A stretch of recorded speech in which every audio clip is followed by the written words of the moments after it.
Halo semuanya, saya dari Program Studi Teknik Informatika Universitas Tanjung Pura. Di sini saya dan teman-teman saya akan membahas beberapa materi dari mata kuliah Probabilitas dan Statistika. Sebelum ke materi, saya akan memperkenalkan teman-teman saya. Yang pertama, saya sendiri, Diva Adinda Maharani. Yang kedua, ada Fatimah Nur Umami. Yang ketiga, Ferry Wijaya Chai. Yang keempat, Vika Salsabila Tinanda. Yang kelima, Ibnu Nizam. Adapun materi yang kami bahas, yang pertama multivariat distribusi, yang kedua sampling distribusi, yang ketiga hipotesis test, yang keempat simple linear regression, yang kelima multiple linear regression. Assalamualaikum warahmatullahi wabarakatuh. Halo, perkenalkan nama saya Diva Adinda Maharani. Saya dari Teknik Informatika Universitas Tanjung Pura dengan NIM D1041201-057. Di sini saya akan membahas tentang multivariat distribusi. Assalamualaikum warahmatullahi wabarakatuh. Saya Putri Manurubari, NIM D10412010063, Teknik Informatika Universitas Tanjung Pura Pontianak. Perkenalkan, nama saya Vika Salsabila Tinanda. Assalamualaikum warahmatullahi wabarakatuh. Perkenalkan, nama saya Ibnu Nizam. Saya berasal dari Prodi Informatika Universitas Tanjung Pura. Baiklah, di sini saya akan menjelaskan tentang simple linear regression atau bisa juga disebut regresi linear sederhana. Halo semuanya, nama saya Ferry Wijaya Chai. Saya dari Program Studi Informatika Fakultas Teknik Universitas Tanjung Pura. Saya dari kelompok 3, kelas C, akan menjelaskan materi milik saya.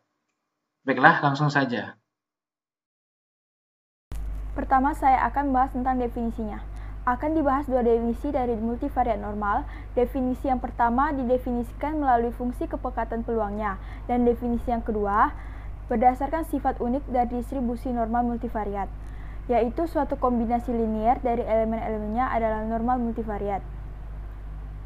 Yang pertama, distribusi normal multivariat merupakan generalisasi dari distribusi normal terhadap lebih dari satu variabel. Multivariat sebetulnya merupakan generalisasi dari distribusi univariat normal. Hanya saja sekarang kita memiliki lebih dari satu variabel yang berdistribusi normal, di mana lebih dari satu variabel tersebut memiliki joint distribution. Yang kedua, distribusi normal multivariat digunakan dalam banyak teknik multivariat atau dalam asumsi, karena banyak dari teknik ini menggunakan asumsi-asumsi multivariat normal. Yang ketiga, sama seperti dalam univariat, distribusi normal multivariat memiliki sifat robust, central limit theorem dan law of large number. Nah, yang selanjutnya, definisi dari analisis multivariat. Analisis multivariat merupakan salah satu jenis analisis statistik yang digunakan untuk menganalisis data yang terdiri dari banyak variabel, variabel bebas dan variabel terikat. Ada dua teknik analisis multivariat. Yang pertama, metode depensasi yang di dalamnya ada regresi berganda, analisis diskriminan, korelasi kanonikal, dan MANOVA. Yang kedua, metode interpedensi yang di dalamnya ada analisis faktor, analisis cluster, dan multidimensional scaling. Nah, selanjutnya ada fungsi distribusi multivariat. Karena tadi disebutkan bahwa distribusi multivariat adalah generasi dari distribusi univariat, sekarang kita lihat fungsi densitasnya. Fungsi distribusi multivariat normal adalah sebagai berikut.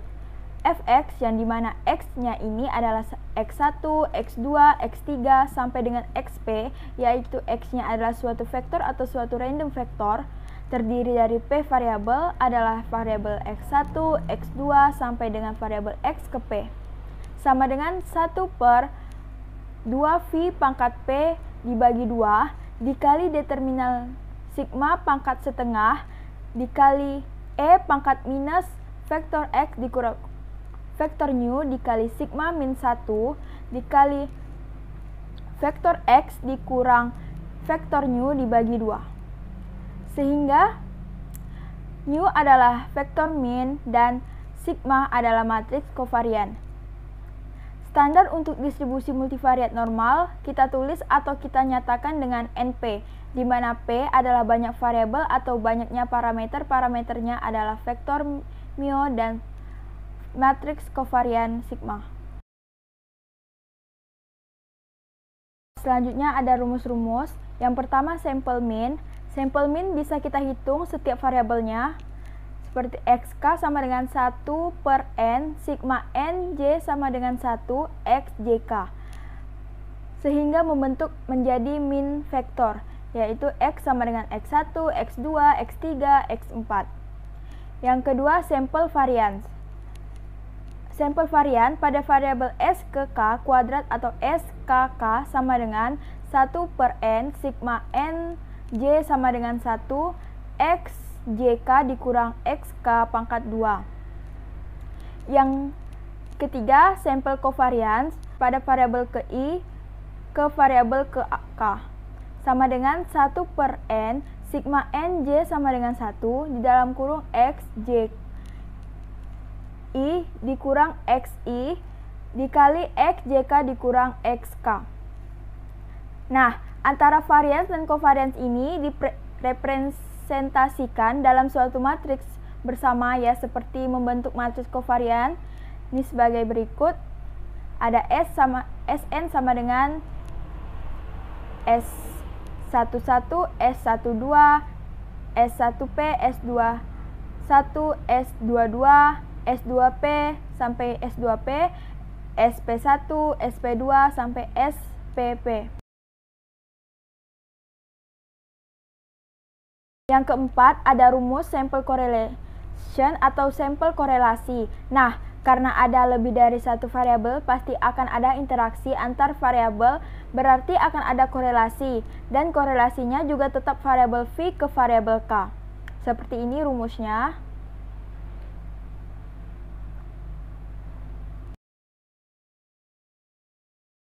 Slide selanjutnya ada sifat normal multivariat.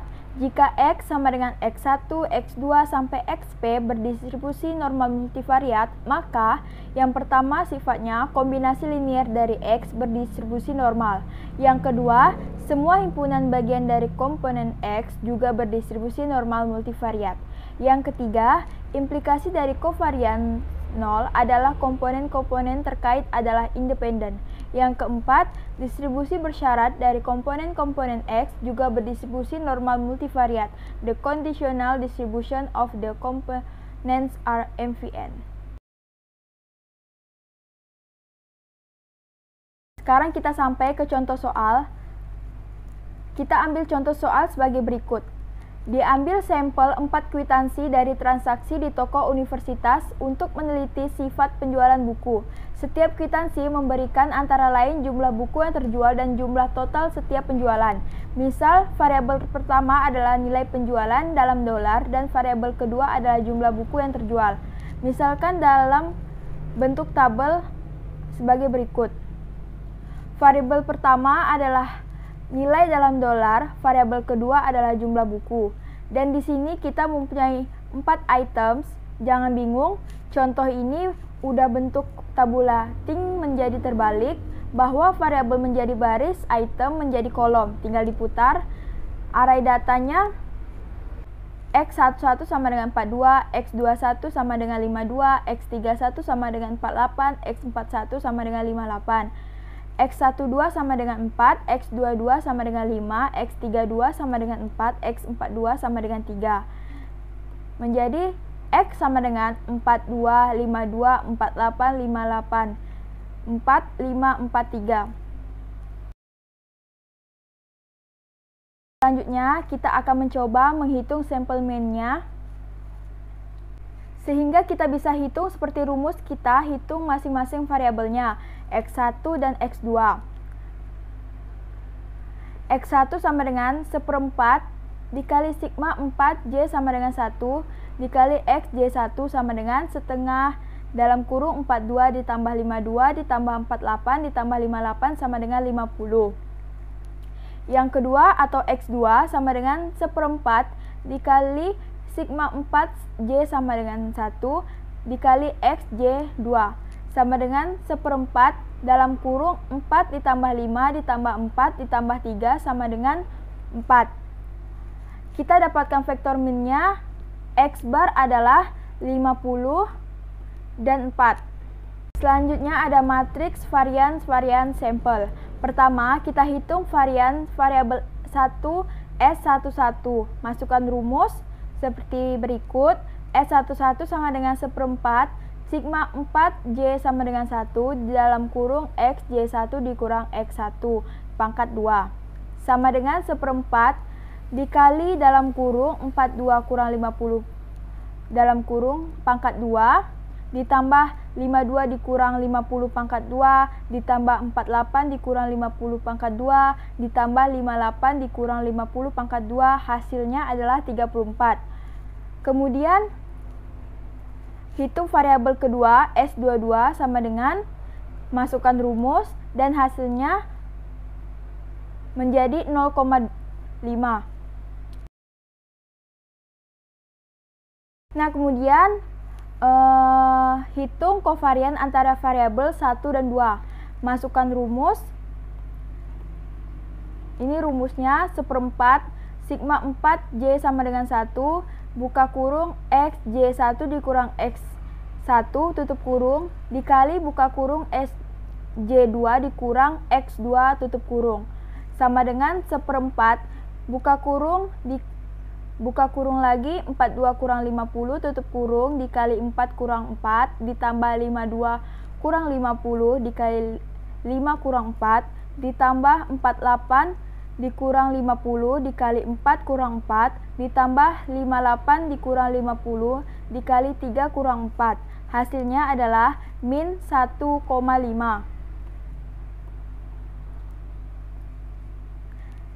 Dan ingat, kovarians antara variabel 2, 1 itu sama dengan kovarians 1 dan 2.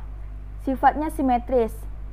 Sehingga matriks varians kovariannya adalah sebagai berikut. Sn sama dengan 34, itu varians pertama.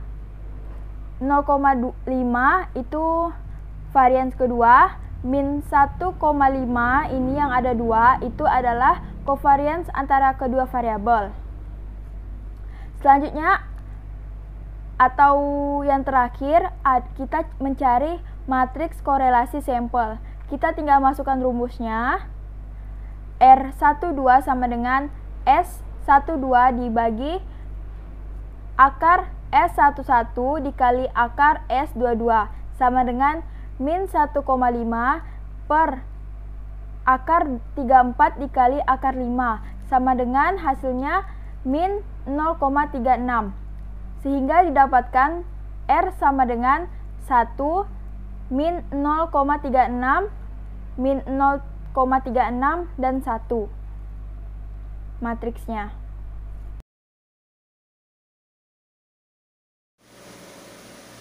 Pengertian distribusi sampling. Distribusi sampling adalah serangkaian bentuk distribusi probabilitas statistik yang diperoleh dari sejumlah besar sampel yang diambil dari populasi tertentu. Distribusi sampling dari suatu populasi merupakan distribusi frekuensi dari beragam hasil berbeda yang mungkin terjadi untuk statistik populasi. Kemudian, dalam statistik, populasi adalah keseluruhan kumpulan dari mana sampel statistik diambil. Populasi dapat merujuk pada seluruh kelompok orang, objek, peristiwa, kunjungan rumah sakit, atau pengukuran. Dengan demikian, populasi dapat dikatakan sebagai observasi agregat dari subjek yang dikelompokkan bersama oleh fitur umum. Selanjutnya, distribusi sampling menurut para ahli. Yang pertama, Sujana, tahun 2001. Distribusi sampling rata-rata dapat didefinisikan sebagai kumpulan dari bilangan-bilangan yang masing-masing merupakan rata-rata hitung dari sampelnya. Yang kedua, teorema batas pusat. Arti distribusi sampling yang menunjukkan min dari setiap variabel independen, dan acak akan normal atau mendekati jika sampel yang digunakan cukup besar.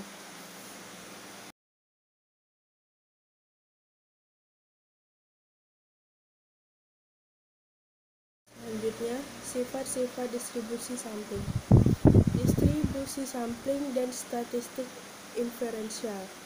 Distribusi sampel penting untuk statistik inferensial. Dalam praktiknya, seseorang akan mengumpulkan data sampel dan dari data ini memperkirakan parameter distribusi populasi. Dengan demikian, pengetahuan tentang distribusi sampling bisa sangat berguna dalam membuat kesimpulan tentang populasi secara keseluruhan.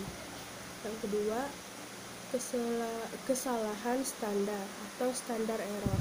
Simpangan baku dari distribusi sampling dari suatu statistik disebut sebagai kesalahan standar dari kuantitas itu. Untuk kasus di mana statistik adalah mean sampel dan sampel tidak berkorelasi. Kemudian sifat selanjutnya, bentuk distribusi secara keseluruhan adalah simetris dan mendekati normal. Kemudian tidak ada pencilan atau penyimpangan penting lainnya dari pola keseluruhan. Dan yang terakhir, pusat distribusi sangat dekat dengan rata-rata populasi sebenarnya.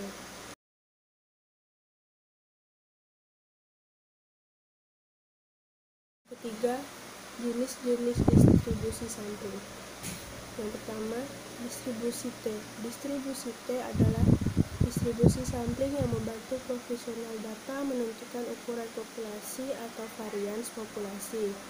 Distribusi T menggunakan skor T untuk mengevaluasi data yang tidak sesuai untuk distribusi normal. Kemudian, distribusi normal. Distribusi normal juga disebut kurva lonceng. Distribusi normal ialah distribusi dengan fitur seperti kurva berbentuk lonceng yang simetris dan mean atau rata-rata serta median nilai tengah merupakan angka yang sama dan diposisikan di tengah kurva.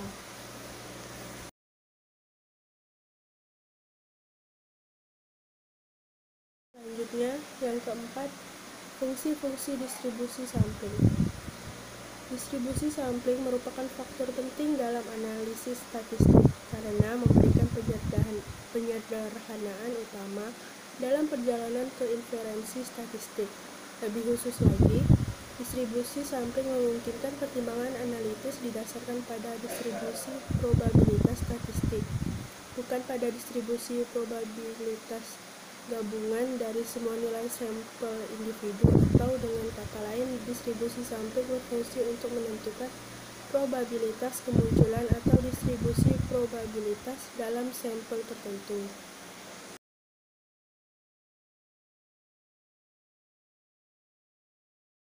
Kemudian, yang kelima, cara menentukan distribusi sampling. Yang pertama, persyaratan akurasi.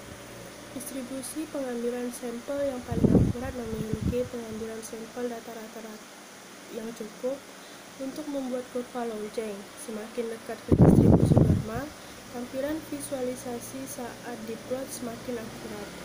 Lebih banyak data, lebih baik untuk akurat distribusi sampling.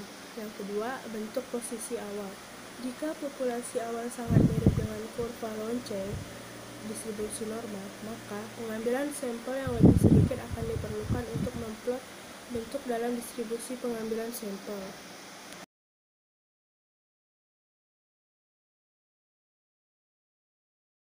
Selanjutnya, yang keenam, contoh-contoh distribusi sampling. Yang pertama, penelitian kesehatan. Misalnya, seorang peneliti medis yang ingin membandingkan berat rata-rata semua bayi yang lahir di Amerika Utara dari tahun 1995 hingga 2005 dengan bayi yang lahir di Amerika Selatan dalam periode waktu yang sama, tidak dapat menarik data untuk seluruh populasi dalam jangka waktu yang wajar. Kemudian yang kedua, penelitian survei. Contoh lain misalnya seseorang mengadakan survei tentang skor GRE mahasiswa dan menghitung bahwa standar deviasi adalah 1. Sangat kecil kemungkinannya dia akan mendapatkan hasil yang sama jika mengulang survei, atau dia mungkin mendapatkan 1,1 atau 1,2 atau 0,9.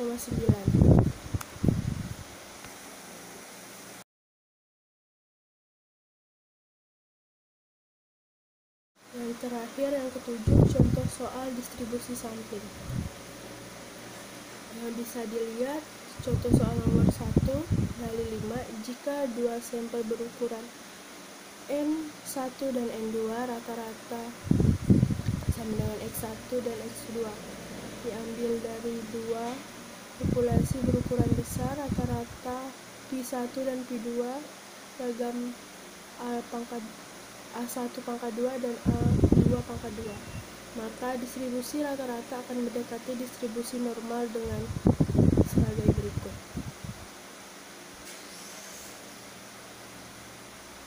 Kemudian beda atau selisih dua rata-rata sama dengan P1 dikurang P2 diambil nilai mutlaknya. Kemudian melibatkan dua populasi yang berbeda dan saling bebas.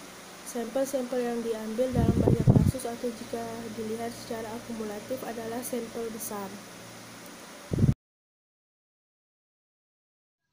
Saya akan membahas materi ketiga, yaitu hipotesis tes atau uji hipotesis.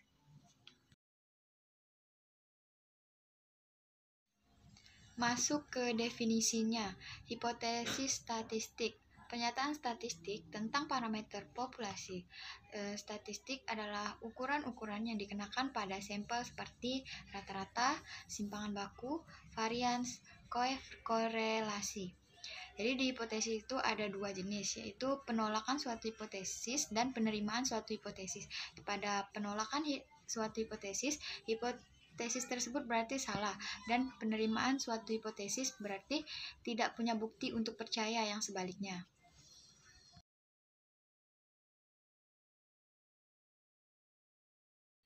Uji hipotesis. Hipotesis berasal dari bahasa Yunani, yang hupo berarti lemah atau kurang atau di bawah, yang tesis berarti teori, proposisi, atau pernyataan yang disajikan sebagai bukti, sehingga dapat diartikan sebagai pernyataan yang masih lemah kebenarannya dan perlu dibuktikan atau dugaan yang sifatnya sementara. Pengujian hipotesis juga bisa diartikan sebagai suatu prosedur yang dilakukan dengan tujuan memutuskan apakah menerima atau menolak hipotesis mengenai parameter populasi. Di hipotesis tersebut ada dua tipe kekeliruan. Yang pertama, kekeliruan tipe 1 itu menolak hipotesis yang benar, biasanya dinyatakan dengan alfa, dan kekeliruan tipe 2 itu menerima hipotesis yang salah, biasanya dinyatakan dengan beta. Pasangan hipotesis, hipotesis nol dan hipotesis alternatif. Hipotesis nol atau H0, hipotesis yang diartikan sebagai tidak adanya perbedaan antara ukuran populasi dan ukuran sampel. Hipotesis alternatif H1, lawannya dari hipotesis nol, yaitu dengan adanya perbedaan data populasi dengan data sampel. Selanjutnya ke arah uji. Jadi pada hipotesis ada dua arah uji. Yang pertama, uji dua arah atau two-side test. Ini contoh gambarnya. Dan yang satunya lagi uji satu arah atau one-sided test. Ini contoh gambarnya. Masuk ke ciri-ciri hipotesis yang baik. Yang pertama itu hipotesis harus menyatakan hubungan, yang kedua harus sesuai dengan fakta, yang ketiga harus sesuai dengan ilmu, yang keempat harus dapat diuji, yang kelima harus sederhana, dan yang terakhir harus dapat menerangkan sebuah fakta. Lanjut ke prosedur pengajuan hipotesis. Jadi yang pertama itu kita tentukan formulasi hipotesis, kemudian lanjut ke tentukan taraf nyata atau significant of level, terus lanjut ke tentukan kriteria pengujian, terus hitung nilai uji statistik, kemudian langsung ke kesimpulan.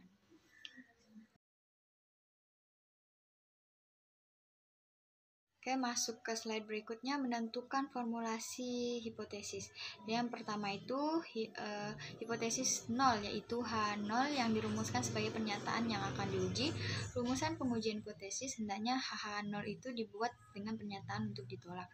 Yang B, hipotesis alternatif atau tandingan HA atau H1 dirumuskan sebagai lawan atau tandingan hipotesis 0. Bentuk HA terdiri atas, ini bisa kita lihat sendiri, ada 3 bentuk.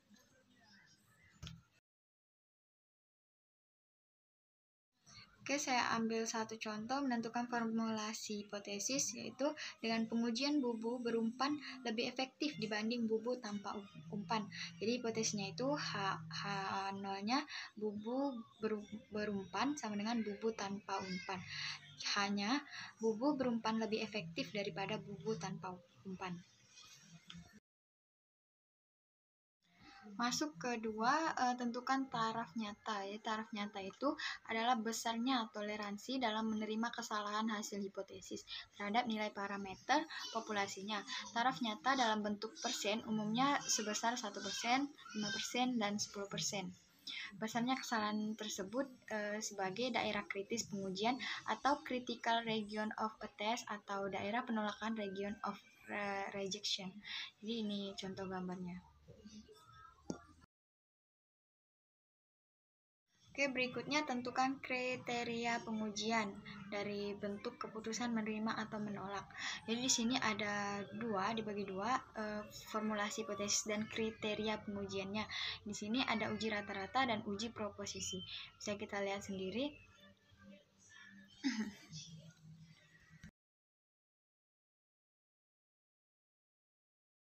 Yang keempat, menentukan nilai uji statistik. Yang A itu uji hipotesis satu rata-rata.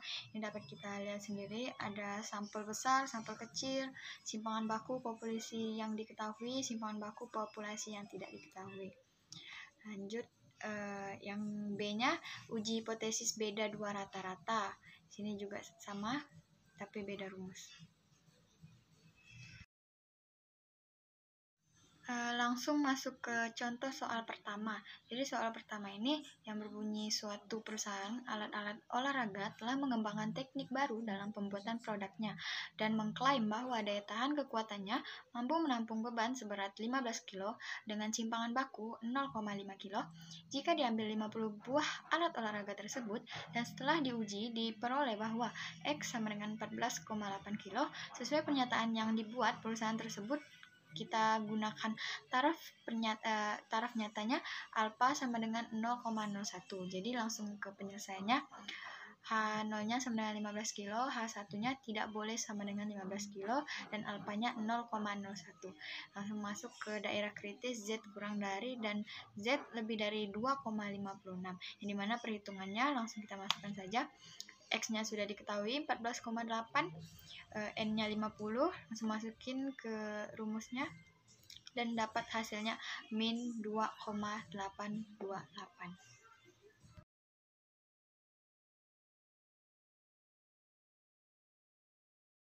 Simple linear regression atau regresi linear sederhana adalah suatu metode yang digunakan untuk melihat hubungan antar suatu variabel independen bebas dan mempunyai hubungan garis lurus dengan variabel dependennya terikat. Sebuah variabel hasil observasi yang diperoleh sangat mungkin dipengaruhi oleh variabel lainnya, misalnya tinggi badan dan berat badan seseorang. Untuk suatu tinggi tertentu, ada besaran berat badan yang mempengaruhi, demikian juga sebaliknya. Contoh, misalnya produksi padi yang dipengaruhi oleh luas lahan yang ditanami, jenis pupuk yang dipakai, banyak pupuk yang dipakai, dan lain-lain. Cara mendapatkan garis regresi. Penentuan garis regresi linear sederhana. Untuk menentukan garis regresi berdasarkan pasangan-pasangan nilai X, Y, diberikan dua metode yang umum, yaitu 1. Metode tangan bebas.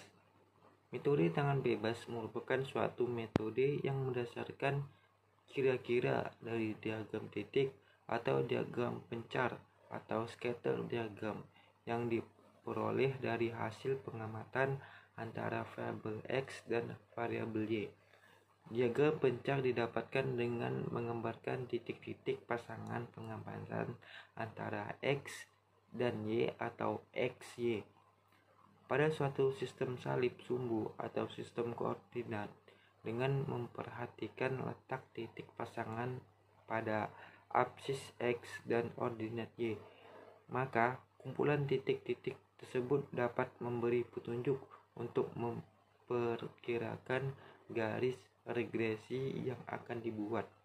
Yang kedua yaitu pendekatan matematis dengan metode kuadrat terkecil atau least squares method, atau sering disebut dengan metode ordinary least squares OLS, bahwa suatu garis regresi yang akan didapat dan akan mendekati titik pasangan XY tentu saja atau pada umumnya tidak dapat ditarik atau digambarkan suatu garis regresi yang sederhana yang dapat melalui semua titik pasangan XY.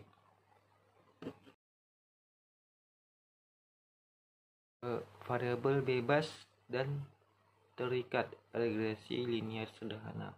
Dependent and independent variable. 1. Dependent variable atau variabel tak terbatas Y.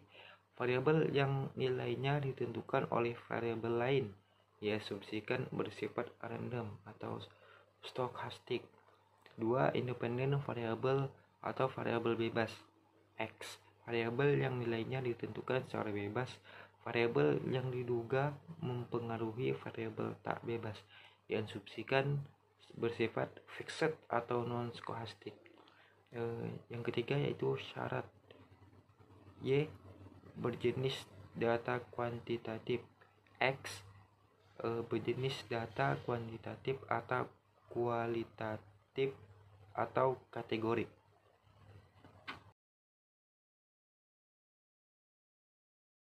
Konsep dasar regresi linear sederhana. 1. Pada suatu nilai X tertentu akan terdapat banyak kemungkinan nilai-nilai Y. Y akan terdistribusi mengikuti suatu fungsi peluang tertentu distribusi normal dengan nilai rata-rata dan nilai varians tertentu. 2. Nilai rata-rata diasumsikan berubah secara sistematik mengikuti perubahan nilai X yang digambarkan dalam bentuk garis linear. Nilai varians pada setiap nilai X akan sama.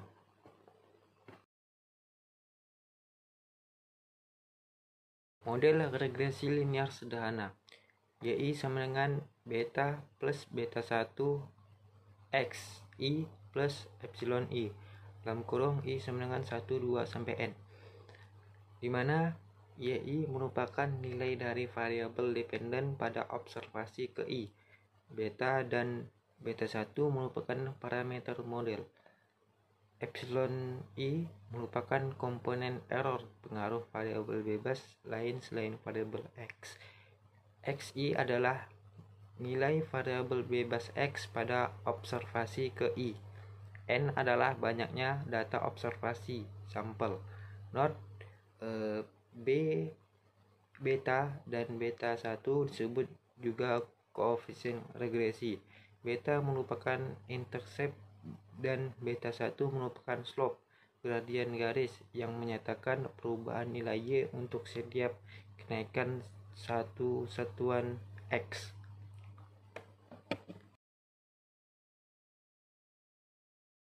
Langkah membuat regresi linear sederhana. 1. Cari dulu apakah kedua variabel tersebut ada hubungan linear atau tidak. Yang kedua, tentukan terlebih dahulu variabel independen X dan variabel dependennya Y. Yang ketiga yaitu membuat diagram pencar dari data X dan Y. Yang keempat, dari diagram pencar tersebut akan diperoleh gambaran pola tebaran X dan Y apakah membentuk hubungan linear. Jika ya, maka model regresinya adalah regresi linear sederhana. Kalau tidak linear, biasanya dicari regresinya. Yang kelima, menghitung A dan B. Yang keenam, menghitung Y topi sama dengan A plus BX, di mana Y topi sama dengan estimasi harga Y jika X disubstitusikan ke dalam persamaan regresi. 7. Membuat garis Y topi sama dengan A plus BX pada sumbu X dan Y.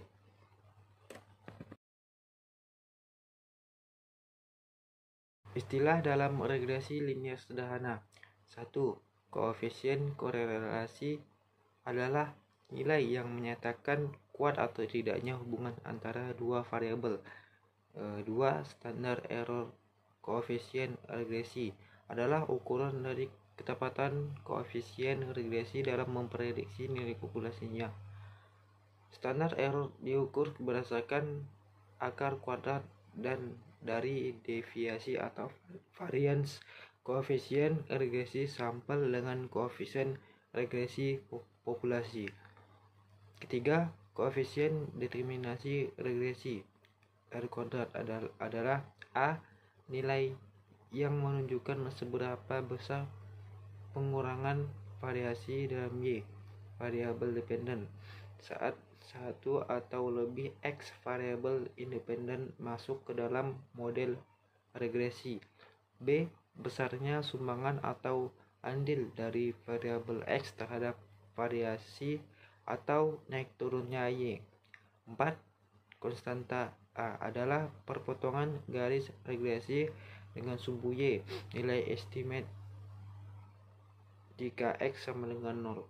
5. Koefisien arah dari regresi linear B adalah nilai yang menunjukkan seberapa besar perubahan nilai Y variabel dependen saat X variabel independen bertambah satu satuan. Berikut merupakan contoh soal regresi linear sederhana. Ini adalah merupakan ada sebuah data yang dimana di dalam data tersebut ada luas bangunan yang merupakan variabel X yaitu independen, dan harga rumah Y yang merupakan variabel dependen. Nah, jadi ini di semuanya X-Y dapat dari X dikali Y, sedangkan X kuadrat X yang nilai X yang dikuadratkan, terus dijumlahkan dapatlah hasil seperti data tersebut.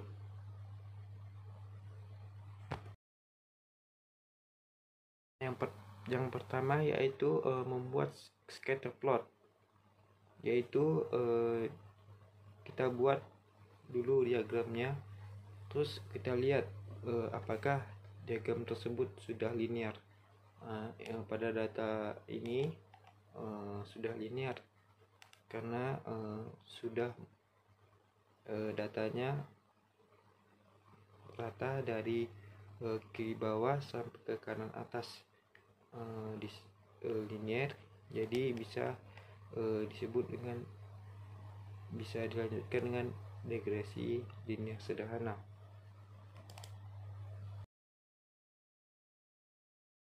Membuat persamaan garis regresi. B1 sama dengan sigma XY dikurang sigma X kali sigma Y per N per sigma X pangkat 2 dikurang sigma X pangkat 2 per N. Dapatlah 1,298847 dan B0 nya Y per dikurang B1 X per, maka didapatkanlah 75,7896, sehingga persamaan regresinya menjadi Y topi 75 1,78796 plus 1,298847X. Selanjutnya yaitu pengujian, yaitu dengan y topi ditambahkan terus dikalikan, terus mencari variansinya, pangkatkan 2, terus dapatlah sumber regresi residu total, sehingga mendapatkan DF, SS, MS, dan F-nya. Terus F-nya itu dibandingkan, jadi F hitung dengan F18005. Jika F hitung lebih besar dari F18005, maka tolak H0. Jadi F alpha sama dengan 0,05.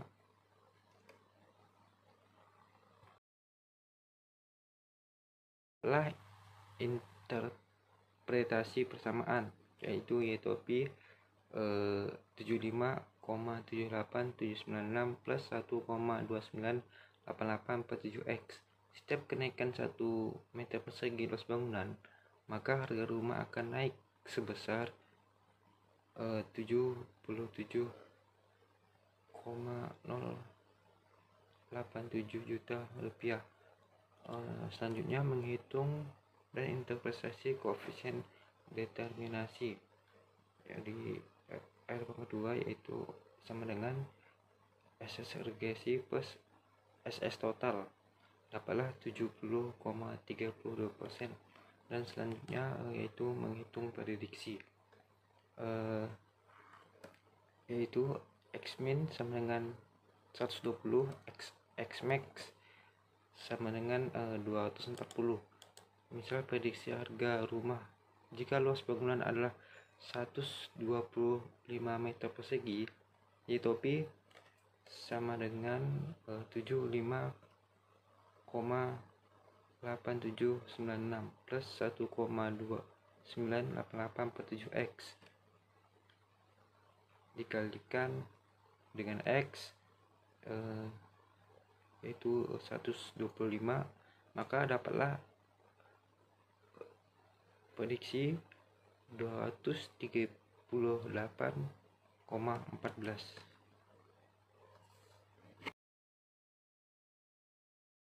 Baiklah, saya Ferry Wijaya akan melanjutkan materi selanjutnya yang berupa multiple linear regression.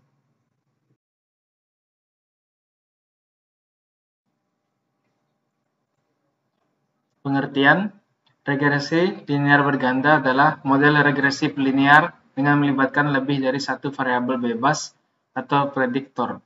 Dalam bahasa Inggris, istilah ini disebut dengan multiple linear regression. Regresi linear berganda jika jumlah variabel bebas lebih dari satu. Sedangkan jika jumlah variabel bebas hanya ada satu saja, maka itu yang disebut dengan regresi linear sederhana. Model regresi linear berganda dilukiskan dengan persamaan sebagai berikut. Y sama dengan A tambah B1 dikali X1 tambah B2 dikali X2 ditambah hingga seterusnya sampai Bn dikali Xn ditambah E dengan keterangan Y sama dengan variabel terikat atau response, X variabel bebas atau prediktor, A konstanta, B slope atau coefficient estimate, dan E epsilon error atau gangguan.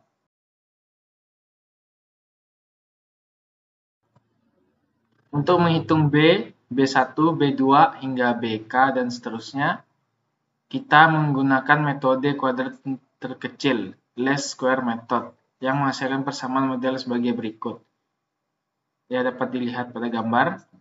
Serta untuk dapat memudahkan dalam menghitung B, B1, B2 dapat digunakan matriks sebagai berikut.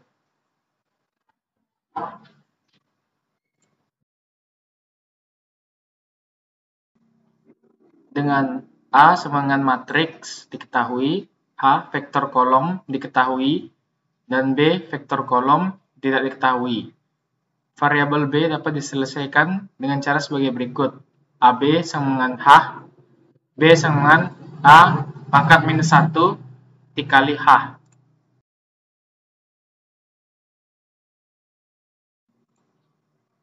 Sebagai info, terdapat beberapa software yang dapat digunakan untuk membuat regresi linear berganda. Antara lain SPSS, eViews, Stata, Minitab, SPSS Amos, Excel, dan software komputasi lainnya. Contoh kasus, dalam suatu penelitian yang dilakukan terhadap 10 rumah tangga yang dipilih secara acak, diperoleh data pengeluaran untuk pembelian barang-barang tahan lama per minggu. Dalam Y, pendapatan per minggu dalam X1 dan jumlah anggota rumah tangga dalam X2 sebagai berikut. Seandainya suatu rumah tangga mempunyai XI dan X2, X1 dan X2, masing-masing 11 dan 8, berapa besarnya nilai Y? Artinya, berapa ratus rupiah rumah tangga yang bersangkutan akan mengeluarkan biaya untuk pembelian barang-barang tahan lama. Langkah pertama dalam penyelesaiannya adalah sebagai berikut, dapat dilihat pada gambar.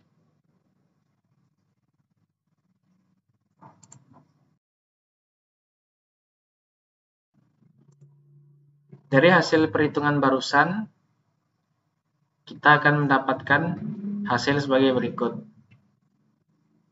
Y sama dengan 5,233 tambah 3,221 X1 tambah 0,451 X2.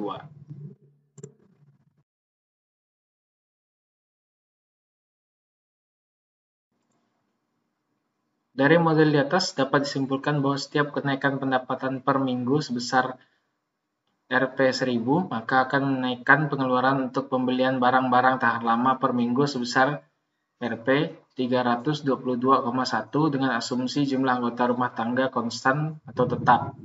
Demikian juga jika jumlah anggota rumah tangga bertambah 1 orang, maka akan menaikkan pengeluaran untuk pembelian barang-barang tahan lama per minggu sebesar Rp 45,1 dengan asumsi pendapatan per minggu konstan atau tetap.